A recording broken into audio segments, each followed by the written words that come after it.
Um, what's going on, everybody? Do you want to know how to close a deal in 2024? Are you yourself a wholesaler, an aspiring wholesaler, an investor, a flipper, trying to find your next flip, and you want to figure out how to get to your next deal? This, I'm saying, check the live out. This is the live you want to be at. Are you actively doing deals, right? And you got deals, but you keep having title issues, producer dancing all in the videos, um, or just in general, you're just having issues, then make sure you stay tuned. I want to talk about I'm gonna give you a quick little haha about how to close deals in 2024, or just some things that you probably need to start thinking about to readjust your strategy and make sure that you get into it. But we got a special guest in the building, Miss Tanya Jackson. Now, Miss Tanya Jackson. So in the military, I think it's in the Marines, but I know when they have a sniper, when you got yourself a sharpshooter, somebody who is an absolute sniper, every sniper has their. And some of you military people need to let me know. I got this shirt on, but I'm not in the military. But their sniper has a co-partner with them who I think is a spotter who helps them figure out the distance and range and the wind and the target and the estimated all of the values that they need to take into consideration for them to hit it. Now, we all know Richard is a sharpshooter. Tanya Jackson is Richard's I think they're called a spotter. I think they're called your spotter. So Tanya is Richard's spotter, aka his wife. So thank you, Tanya, for being here. But I wanted to kind of discuss just a couple things that I'm realizing. You got to understand, I want to say since 2022, they changed the interest rates. That really did change the landscape of everything that we do. If people are realizing it or acknowledging it or not, that has already changed the landscape of what we do. And for many people, it is somewhat of a recession, whether they want to acknowledge it or not. One thing I've noticed is that with market changes, there are 100% still real estate transactions. There are transactions being done in market changes. With market changes, brings about its own challenges. Now, 2022, we almost through 2024. And so that's about a 2-year stretch at least that we've been experiencing this new climate, and we've had to adjust the plane while we're flying in the air and doing deals and closing deals ultimately. So I just want to give my little bit of a take on what it takes or some things that you got to think about. And honestly, I would be real full disclosure. This was brought about from a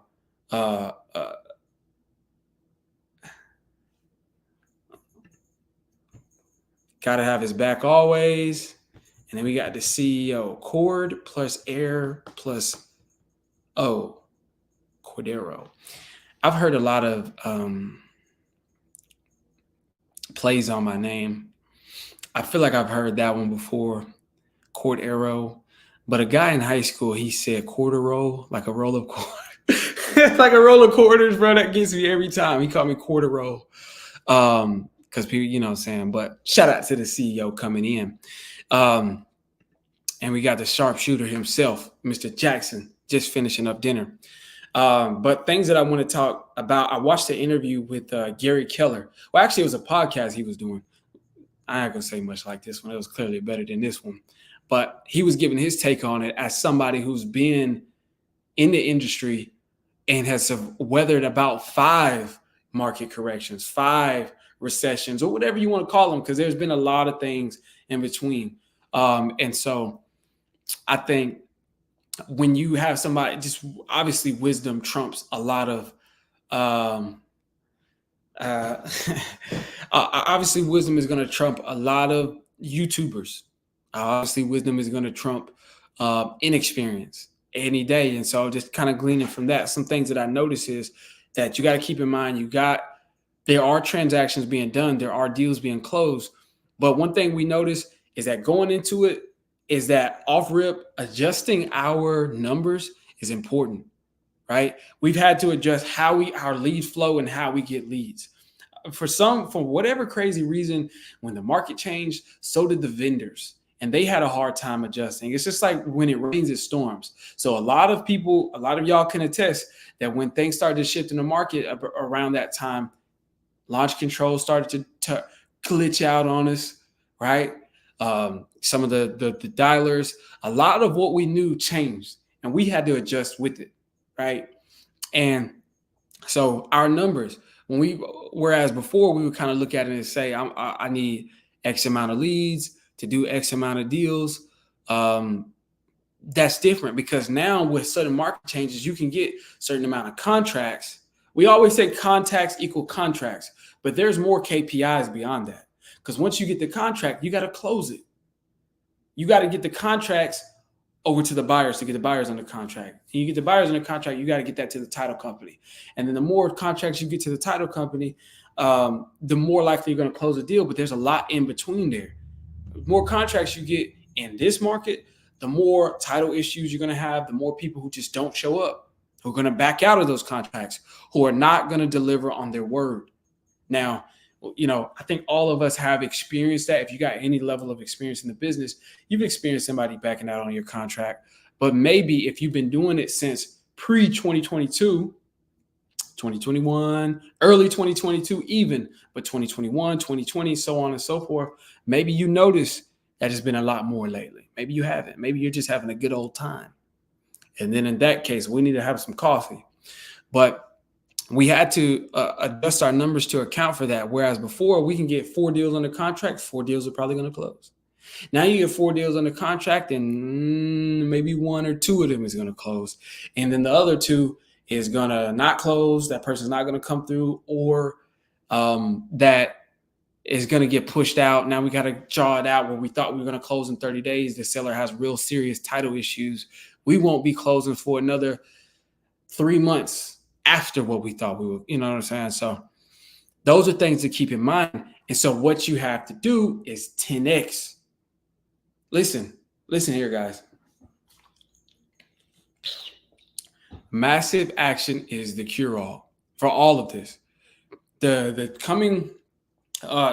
market changes the market changes can really be doomsday for some people, or for others, it can breed a lot of opportunity, but you got to be able to take advantage of that opportunity. And so what I'm saying is, now knowing that about how a lot more leads don't close, even if you get them under contract, or a lot more deals don't close, then you got to keep in mind, now you need more deals. Now we need more deals. And let's say a couple other things have adjusted, such as, okay, now the price per deal. A lot of people who's just doing flat out wholesale deals can attest to this. From then till now, the price for an average wholesale deal or the average assignment went from 15 to like 5. Let's keep it real. It's like now you might get 5. The market is so tough because the interest rates are high. And ultimately, what it means is you got less people buying because you got less people selling. You just got less transactions. There's just that's really what's happening here. Is we have less transactions, less buyers. And so with that being said, it's just like you got to keep in mind, how do we combat that? It's going to be a lot less people anxious to pay me more for a deal when they could pay me $15K for an assignment when they could pay me $5K. And so you got to be able to adjust. So how we have adjusted, a couple of things that I mentioned here: the amount of contracts that don't go through, the sheer decrease in just home transactions overall. So the amount of deals that you can even get, there are less of them out there. And also ultimately the amount of lead flow. Now I didn't go in order like I should, but we'll talk about that, right? So what did we do to combat the amount of lead flow? We had to adjust how we were getting leads, especially if launch control is going to be down. And I'm giving you guys a story arc over the past like 2 years, right? And I'm keeping it in mind because maybe people come out of it when when the market changes, when things start to adjust, people come out of it at different times, right? And you might find yourself back in a funk because you were surviving in spite of your work, but not because of it. And then you got tripped up at some point and you're like, dang, I can't catch my foot. What's happened? There are some things that you probably haven't looked up and realized have changed. So it maybe it has to do with these things right here. Consider this. We had to adjust we had to get lead flow. Like I remember Byron, he was just like, I just got to make sure I'm getting leads. That is the number one important thing. No matter what the market is, no matter how many deals close and don't close, you got to get your lead flow. So what we did was we switched to PPL. We talk a lot about PPL. We talk a lot about getting these leads. You got to keep that in mind. Is like that kind of took a huge burden off of us to go ahead and to constantly be trying to find leads when we found a company that will bring in the leads for us. So that's something to consider. That took a huge burden off of us. So get your lead flow. That's the first thing you need to do is make sure your leads are flowing in no matter what you're doing. You need enough of them. You need a lot more of them today than you did before. So if we were 10X before, we need a 20X now or 50X now. Like you need a lot more deals. The second thing was just speaking to how many deals are not closing in the market and adjusting for that is now whereas before you needed like 5 deals or 5 contracts to get a deal. Now you need about 10 contracts to get a deal. And those aren't real numbers. I'm just trying to give you an idea of how you need to readjust your expectations. And please do readjust your expectations because it's going to be ultimately important. And then the other thing I was talking about was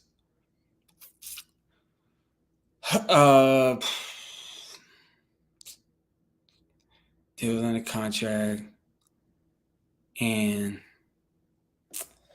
I guess the most important thing is that you got lead flow, you got enough lead flow, you got enough volume, and you are making sure that you are doing and that's what we talk about. The assignment fee, the average assignment fee, is one thing that we did was we started listing properties to make sure that our average, the return back on the deals are far better than just a straightforward assignment. If you're not listing properties and you're still just assigning them, I'm willing to bet that your spreads aren't as good as they were before.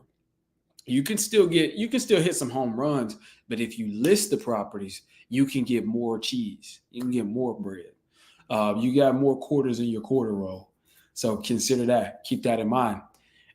So those are some adjustments that we made to account for the difference in the market. It took us time to figure that out too. That's something that I want to speak on. Like you can watch our videos and just be like, okay, they did that. They're doing this. Let's do that. Let's do this.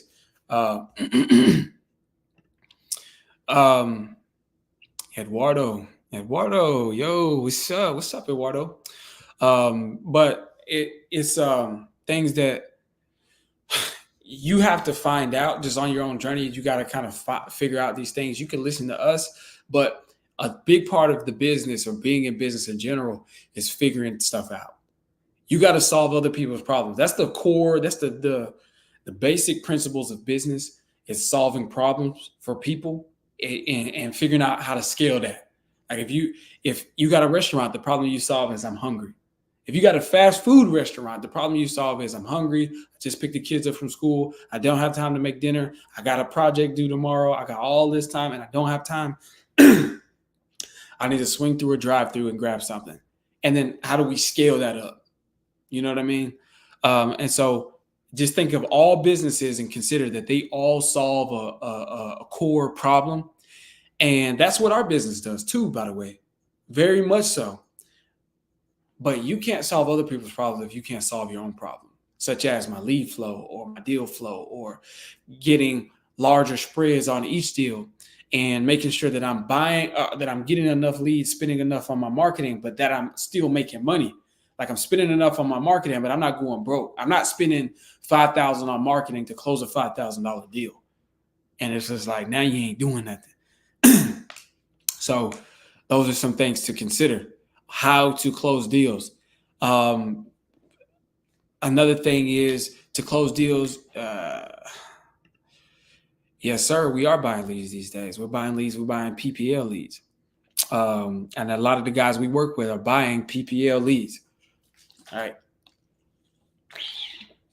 Um, Not really using. I mean, honestly, all the vendors, you got to try which ones you like and pick one. I think a lot of the guys like property leads. However, all the guys are on need to sell my house fast, and the leads come in. The leads come in, regardless of what everybody's talking about. Even Jaden has gone as far as coining the phrase "need to sell my house trash." I don't think that way. I think leads to sell my house fast. They don't make the user experience so hot, and they'll wrestle with you, and it's gonna be like trash. It's gonna feel not good all the way until you get that deal, till you get that deal under contract, or till you close on a deal, of course. But a lot of the leads in the in between work, they won't give you refunds on a lot of stuff. Just again, they don't interact very well. The leads that you do get that ain't talking about nothing, they just waste time completely until you get the right one. And so I advocate for need to sell my house fast all day long, but you could try. And their leads are only $75. I think it's expected for $75. But hey, you close deals. It definitely works. It definitely works.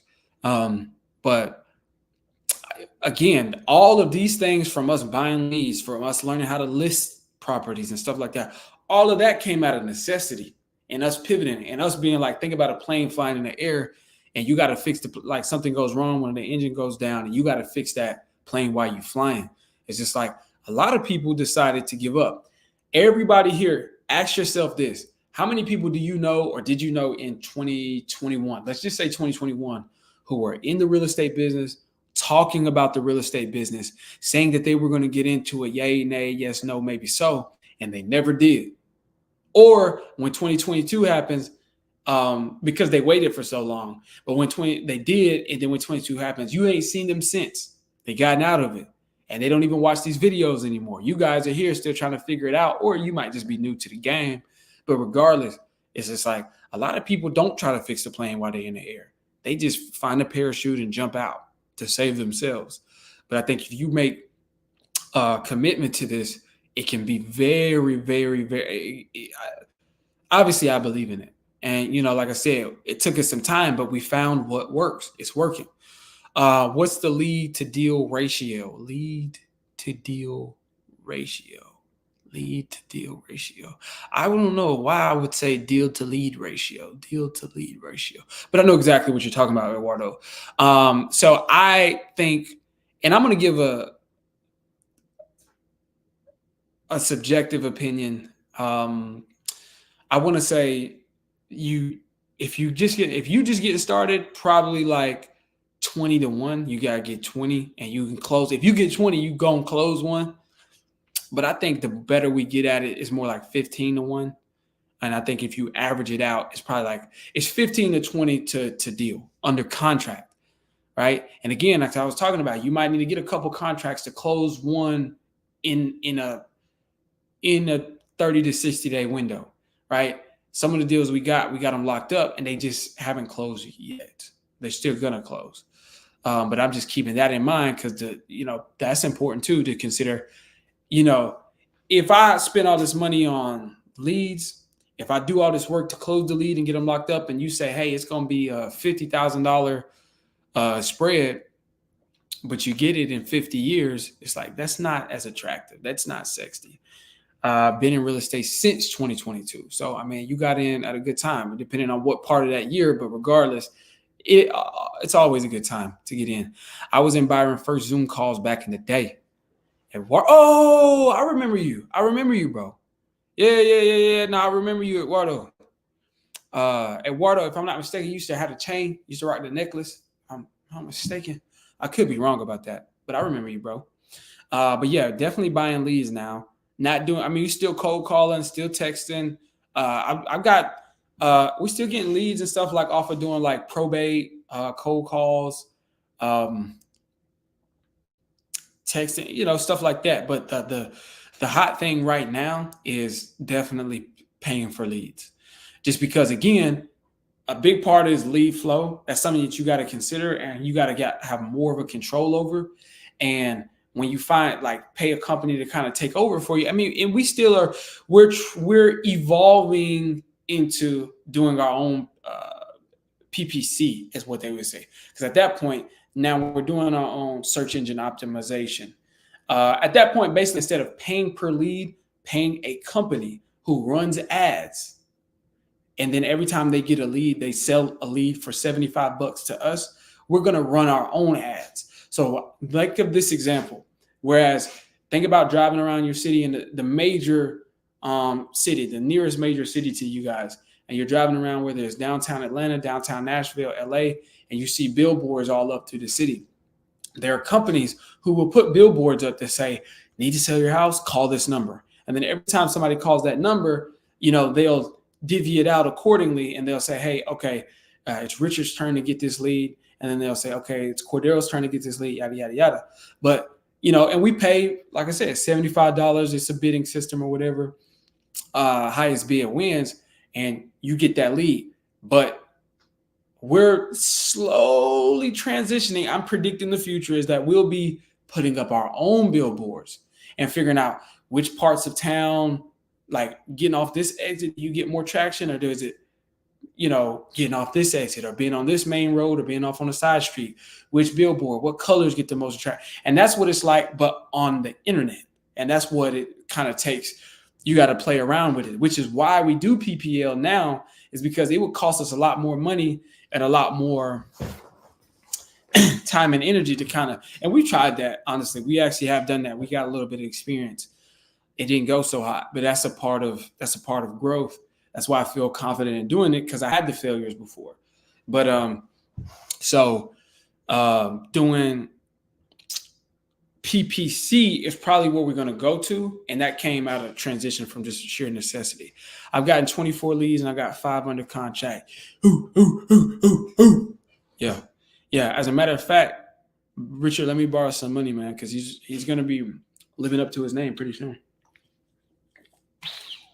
But definitely, we're doing PPL now, because that takes care of the lead flow. And we know how much lead, how many, so 24 to 5, that's crazy. You know what I mean? That's crazy. It averages, because it average out. Everybody's having different experiences. And this is something to keep in mind, Eduardo. It depends on what resource, what disposition strategy you have available to you, right? So when Richard says he's got 5 under contract, some of those properties were listed. Some of those properties were just straightforward wholesales. I think maybe the majority of Richard's property was listed. But again, that's on the flip side. Another thing that we did to adjust and account for, just looking back over the whole journey and just saying, dang, what we went through to get to here, and what things were out of necessity. What are some principles that stuck around that we stuck to? Now, yeah, I remember Mr. Charles. What are some principles that we stuck to? Like, principles that we stuck to was 10X. Principles we stuck to was expand while others contract. While the market got tough and people was like, I'm going to go sit down, I'm going to jump out this parachute, we was just like, we got to just stay in the plane and figure out how to fix it in the air. That was one thing that we for sure did. And that's what evolved our system into this PPL. My very first lead on property leads was Mr. Charles, and Richard put his foot in that deal, top to bottom. And we're still working on Mr. Charles. We just got to get it through probate, double probate, actually, by the way. And again, that's a prime example of what I mean, where a lot more times these days you're dealing with more just issues. I mean, title issues were common before, but it's just like, it's a lot now. It's like, because that's all that's left to deal with is the title issues. Are those deals that need to be worked? Because we're not in a market where people are selling their property because, oh, this think it's going to rain tomorrow. Let me sell my property today to Richard at a discount, and just so I won't get, I won't have to experience the rain in this house. It's like, that's not happening. Now you got to solve problems for people. I haven't done any PPE. Definitely looking into it. I got 2 master closers. You got 2 master closers? What's their names? Richard and Cordero? Huh? No, I'm just playing, man. Take advantage. Definitely take advantage. Now, I would say this. If you haven't done any PPL, are you doing any inbound leads at all? That's a question I got for you, Eduardo. Are all your leads still outbound prospecting, cold call, text, and things like that? I say that to say, and you can let me know the answer, but I'll go ahead and say, I say that to say PPL inbound leads in general are just different than outbound leads or prospecting leads. They're better. The conversation is better because when somebody sends us in a lead and they inquired about us, when I get on the phone, it's not, I'm not, it's the other way around. I have the advantage. It's not like, hey, do you even want to talk to me? Can you please talk to me? Now it's just like, hey, you reached out to us. How can I help you? Okay, am I talking to the right person? You do want to sell the property, right? Okay. How much are you looking to get for it?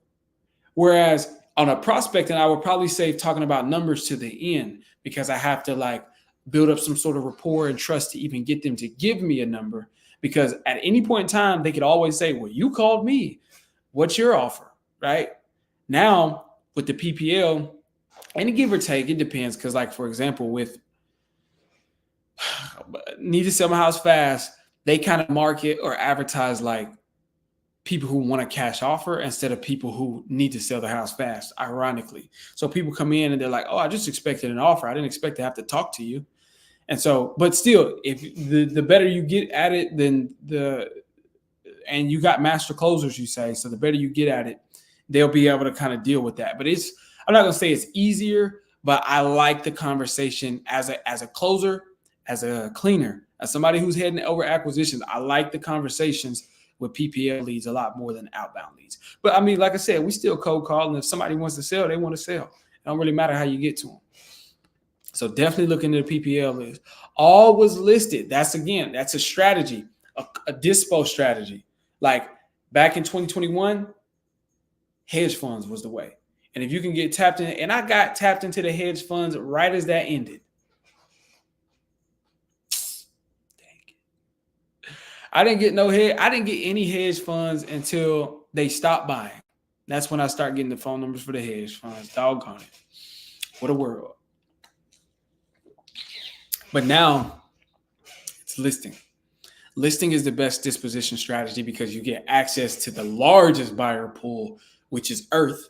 Because these are people, somebody from Saudi Arabia could look at your property, from Ghana, from China, from Europe, anywhere in Europe, anywhere in South America, let alone here in the States, can get access to the properties that you post on the MLS, right? They just need to be willing to buy in this area. If I'm buying, the first place that they're going to check is the MLS, some kind of way, right?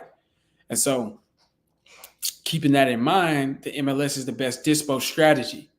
And so when you got a more powerful dispo strategy, then when you buy PPL leads, it's just like your deal to lead ratio go from 1 to 20 to something more like 24 to 5. You know what I mean? Inbound is way better. I called a probate list and I got cussed out so many times. I mean, yeah, but it is what it is. Do you still need PropStream using only PPL for marketing? No. I mean, I think PropWire put PropStream to rest, not even just switching from prospecting to PPL. And anybody who's confused about all these terms, PropStream, PPL, and all of that, just put the question in the comment section while live or even after the video. We'll make sure to answer that for you. But PropStream was a service, like a database that you kind of use. It was like the closest thing to getting access to the MLS and all the information on it without having access to the MLS. But PropWire really put that out of business. And honestly, at this point, the biggest thing that I used PropStream for was I would use it for comping, but I would use it for pulling my list That's how you would get the list, pulling your database, saying, hey, I want to farm this area here in Murfreesboro, Tennessee.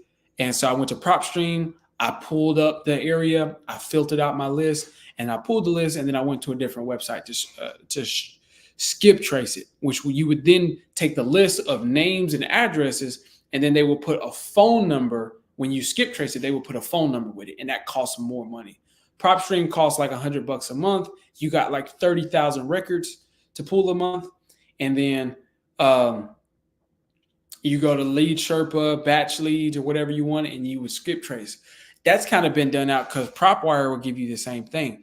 Moreover, even if you still are prospecting and doing cold calling and cold outreach, which I still am, on top, on top of PPL, you can go to Deal Machine. This is a little tidbit that I got from Caretha, but go to Deal Machine for 100 and I think the base plan is like 150. Well, after tax, it comes out to like almost 170 or 172. So just mentally prepare yourself for 172. But even still, you get 30,000 records to pull, and they come with the phone numbers for 170. So just to give you perspective, I will pay 100 with PropStream. I paid $100 for the service. That gave me 30,000 records a month. You pull that, and then to go skip trace 30,000 records, you're paying 15 cents per record. I was using Lead Sherpa because I like the way Lead Sherpa had a suppress against the database, so I never bought a lead twice or anything like that. Let's say 30,000 times 50, 30,000 times. That'd be $4,500 to get phone numbers for all 30,000 people. When you go to Deal Machine, they have this feature.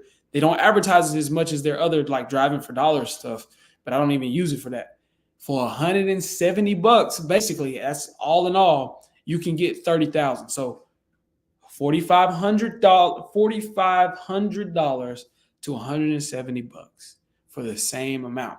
Now there are like the information on there, like sometimes the phone number like belongs to that, it's the owner, but it's their son or their daughter or something like that. And like, okay. Or sometimes it's a rental property and they give you the number of the tenant who lives there and not the actual owner. Like sometimes, but I'm like, even if the data was 50% right and 50% wrong, I'm still paying $175 for the same thing I would pay $4,500 for. $175, that's 2 months worth of PropStream. You could just do it.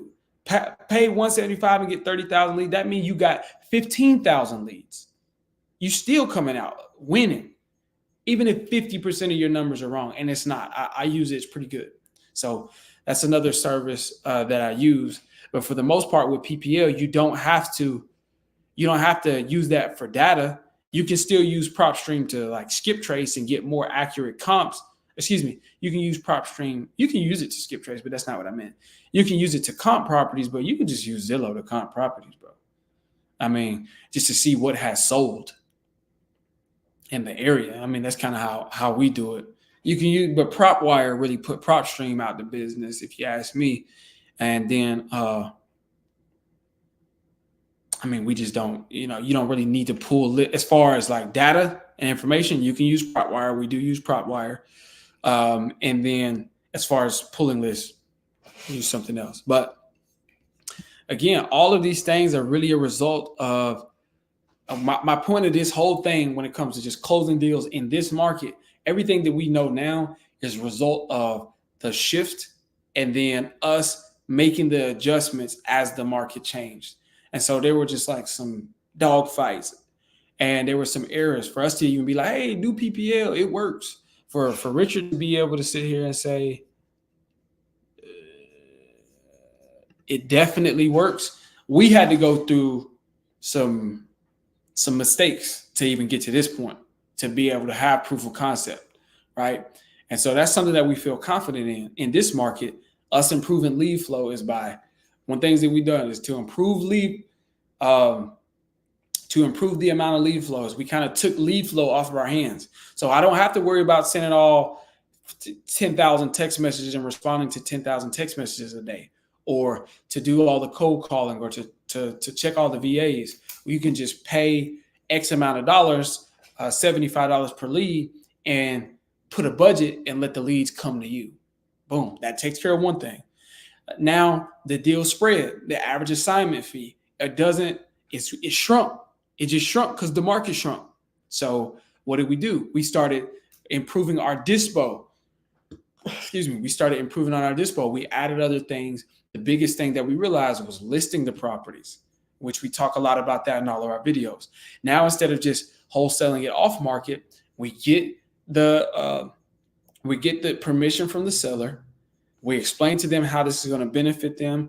And because it doesn't work for everybody, but for the most part at this point, every seller is like, oh, yes. And we position it like a benefit to them. And they're like, yeah, definitely, please. Or, just for the most part, they understand it's going to be the best option for them. We get their permission. We list their property. And then that allows us to get bigger spreads. That allows us to get a larger return on those investment dollars, especially if you're going to be spending, like, the cost per lead has gone up. Whereas before you can probably spend, like, the cost per deal on the contract, I would say, is like $2,500. I heard somebody say it's like $5,000, but I think with the PPL so far, you see Rich at, let's say, $75 per lead. Hey, Richard, at $24 a lead, 5 deals on the contract, did they $75 for every one of those? So at $75 per lead, I would say it's like $2,500 per closed deal. I would say that. But obviously the numbers are adjusted. We'll see, because you got to get them all to close. Got to get them to the closing table. But it was a couple $100s a few years ago, because you can just buy PropStream and you didn't have to skip trace 30,000. You can skip trace what you could afford. And just start calling. It was a couple $100 and get a deal. Now you got to pay a little bit more for the PPL, but so you need to get a bigger return. You can't be spending $2,500 and getting $5,000 back. That's, you know what I'm saying? That's not good. You can't eat off that. Your business can't grow off that. You need to be able to spend $2,500 and get $25,000 back or whatever. You know what I'm saying? Around 2,500-ish, and that's for 5 contracts. And again, that's why the third key element in this is you're getting more people under contract, but how many contracts are actually closing? That's something that we need to all take into consideration. There are definitely title issues. There are sellers who are just not fulfilling their commitment. They just say peace out and they go. And so we'll see. The goal is to get every last one of them under to the closing table. But some on needs some house fast. It's on property. Okay, so that's a combined effort. I got you. So in order to efforts that we've done to improve our transactional coordination or to get deals under contract is, one, we've increased our numbers. So we know we need to get more deals, period, locked up. Because we can assume if I get 5 locked up, one of them is going to close. And that's not the exact numbers, by the way, because we got to get an average. We got a lot more data that we can kind of play with to get an average over all of our guys, just to see, like myself, Richard, Byron, and everybody else in our team who's using PPL. But I'm just giving an idea is that, like, if you get 5 under contract, it's not guaranteed you're going to close them. You might close 1 out of 5, or it might be 2 or 3 out of 5. But the point is, if you know how much money you want to make and what you want to get as a return, then you need to increase. You need to increase all of these things. And so that's one thing we've done to combat the amount of deals that go to the closing, that don't close, that go to the closing table, is just to make sure we got more deals locked up. Another thing is you just got to stay on top of it. Like, always be contacting your sellers. If you're under contract with some people, there should never go a time period where you go and don't talk to them for a long period of time. And it certainly depends on the situation. There's sellers where we're under contract with, I'm talking to them every day. Every day they're getting a call. Every day they're getting a call, conversation, a text message. And I might just reach out and just, hey, I just want to see you. I told a seller earlier, man, I just wanted to call. I know you hadn't got an update with me yet about that other stuff, but man, I just hadn't heard your voice all day. I just wanted to talk to you, man. He said, I want to hear your voice too, man. Good to hear from you. You see what I'm saying? And you got to keep that connection, because you don't want them wandering off thinking, man, this person ain't even called me. Let me talk to somebody else. There should not be. And so for some sellers, it's like, I need to talk to them at least 2 or 3 to 5 times a week. And then some sellers, I need to talk to them every day, twice a day. It depends on the situation, but you should never be going extended periods of time when you have somebody locked up without talking to them. And then on top of that, too, another thing, you got to start taking a lot of this into your own hands. Like, you got to focus on what matters, and that's to always generate new business, get new deals. Taking care of business does not take precedence over generating new business, right? So transactional coordination and getting a deal to the closing table is not going to ever be more important than getting a new deal locked up. So if you're sitting at your desk and you got such a workload that you got to decide, okay, I got these 2 sellers that want to talk to me at 2:30. Who do I call first? Like, if I got to leave one on the way, the seller who you already got locked up and they want to ask you a question about the closing attorney and this and that and the other, and it's an issue that you got to deal with, to go ahead and get them worked out so you can make sure you close that deal. Or I also have another seller or interested seller who just came in from PPL and I need to get them locked up and I want to have that conversation, or they're ready to go ahead and go because I was texting and they said, call me at 2:30. Which one do you call first? Call the new person, because you already got this guy under contract and that guy's going to be waiting there. The new person, if you don't call them when you need to and get them locked up, then they're liable to go. They're liable to go sign with Mark Spain or somebody else. So make sure that you always generate new business. But other than that, once you've taken care of the new business and getting the new leads locked up and you've done that, then your primary focus needs to be on taking care of business. Meaning, if you got some sellers and they're like, oh, I'm in foreclosure. You need to don't just leave it up to the title company. If you've got a trash title company, right? Oh, the title company said they're waiting on the feedback from the lender. Nah, I'm gonna call the seller. Me and you, Mr. Seller, let's get on the phone with your bank. I'm calling them. Hey, what do we need? Oh, we're waiting on it. Take matters into your own hands. Because when you work close and personal like that with the seller, the odds are that they're going to fall through is lower, a whole lot lower, right? Likewise, on the dispo side, is with these, especially like let's say if you listing it, a lot of times what we found is a double-edged sword. So we found buyers who will pay a lot more money when it comes to listing. Like when we list it, they'll pay a lot more money because they're newer investors trying to find their first flip. So they'll pay like a premium investor price. So that allows us to get larger spreads. However, these people tend to be a little bit more inexperienced. So we got to stay on them and make sure that if they put it in the contract, no, not contingent upon appraisal. Don't just take their word for it because they're not experienced like the other investors. You got to stay on them too. So, hey, are you sure? Are you sure you don't need an appraisal? Okay. Well, usually by this time, an investor will have scheduled an inspection. Do you want to set up an inspection? Don't just assume like just because they don't say anything that you can just, oh, they got it figured out, or they ain't asked about an inspection because they don't want one. No, they probably forgot it. And you don't want to get to the day of closing and they're like, oh man, I forgot to schedule an inspection. So stay on top of the ball when it comes to dealing with the work. Stay in the loop. I mean, I get it. People got people working jobs and everybody doesn't do it full time. But with the time you have, just make sure you're maximizing the time that you have. Like, there's no reason to, sit around. And honestly, it really makes it a lot more simple because, when you get off work or on your lunch break, you can say, okay, these are the calls I need to make. Seller number one, we already got them in the contract. They got title issues. We got to call the county clerk just to see what we need to clear up this probate issue. How much time do we have? How much time they're going to list it? And make sure you over communicate with everybody. And do not be afraid to reach out and call the county clerk. Do not be afraid to get on the phone with the lender, with the seller's lender, and say, hey, Mr. Seller, can you call them with me? Because you're going to have to get permission or access to call their lender and say, well, let me I'm going to call your bank and I'm going to make sure they send off the payoff amount in time. I'm going to make sure that they understand. If the title company, they got other stuff to worry about. So odds are that they're not going to know how to be a nuisance to the lender to get what we need. I'll do it. Hey, we're trying to close on this property, trying to make sure you guys get your money. What do we need? Right. And so, absolutely, if I had to pick between the two, call it PPO. Taking care of business does not take precedence over new business. So you like, let's take this out of real estate and put it on any other example. It's just like, okay, if I'm working in a restaurant, let's say for whatever reason, I'm just giving this hypothetical. You was a one-man show at a restaurant. You was the one who taking the orders and cooking the food, right?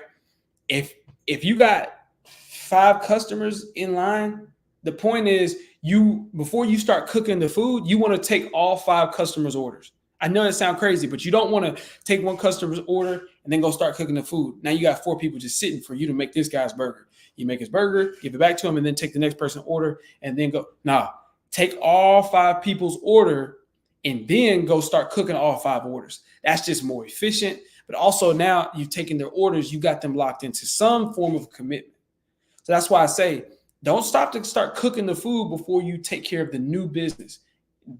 Taking care of business does not take precedence over generating new business.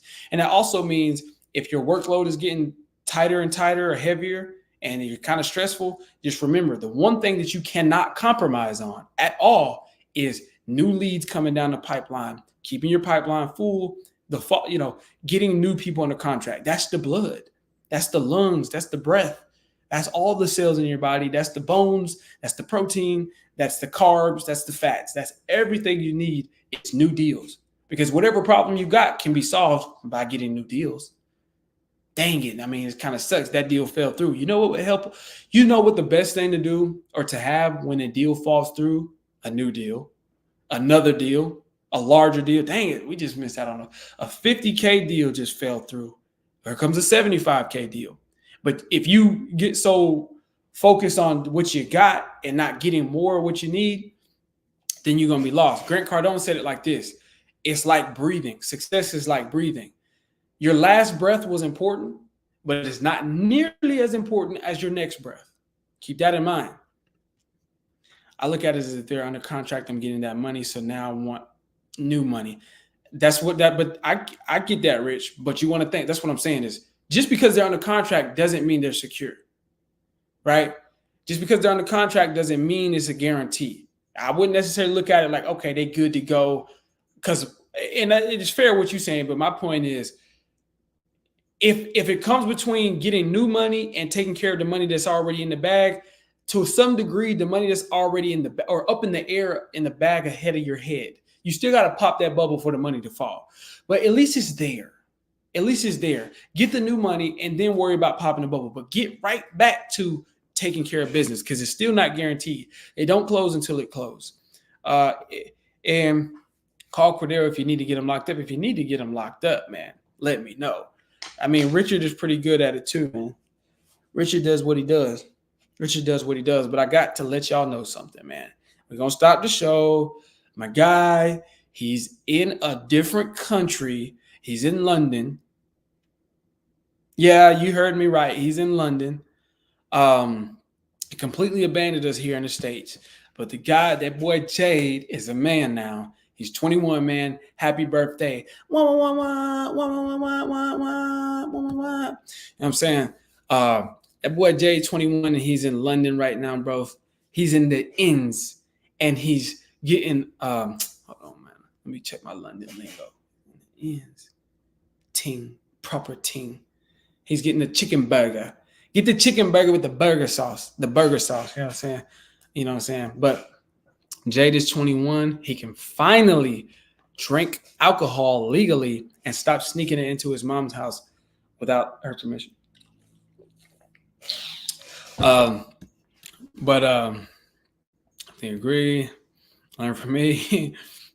Happy 21st birthday, Jay. But yeah, dude, I just want to kind of give y'all that food for thought. And that was an honest, a visceral take on it because I'm just being real. A lot of we're running into a lot of contract issues, but that doesn't mean stop. That just means to adjust because every step of the way we ran into issues and we could have stopped or adjust. You're going to have that option in business and in life in general. And so you want to keep going. And I think the more you figure it out, I think every stage we like, dang, we got to figure this out. And it starts from lead flow up to closing deals. You know what I mean? Like every step in the conveyor belt. Um, and so I guess take all this in consideration, consider these things, and get back to me. But thanks, Rich. I'm getting fish and chip. That's what you need. Why get the fish and chip? Well, I mean, is it good? Is it good, man? Is the food over there any kind of good, bro? Get the buttermilk biscuits with the spot of tea. I don't think they got buttermilk biscuits ain't the same thing over there, Rich. Biscuits ain't the same thing over there. You just told him to get some crackers. You basically just told him to get some buttermilk crackers and tea. Like some you got to get, I don't even know what I think they were called biscuit scones. I'm not really sure. I need a deal as my gift. Hey man, I'm trying to call by the way, I'm trying to call Spencer and I'm trying to call Gina and get them back on the horn. We'll see, man. But yeah,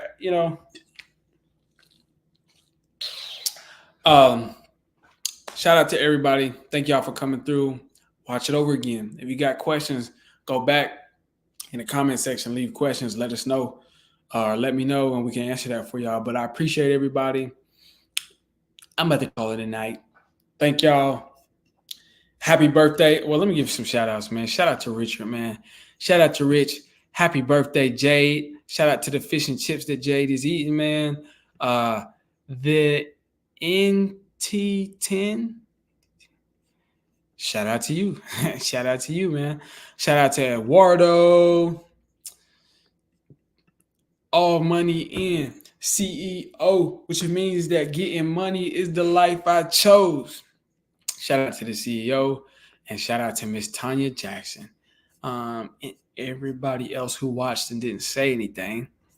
Shout out to y'all, man. But y'all have a good night. Happy wholesaling.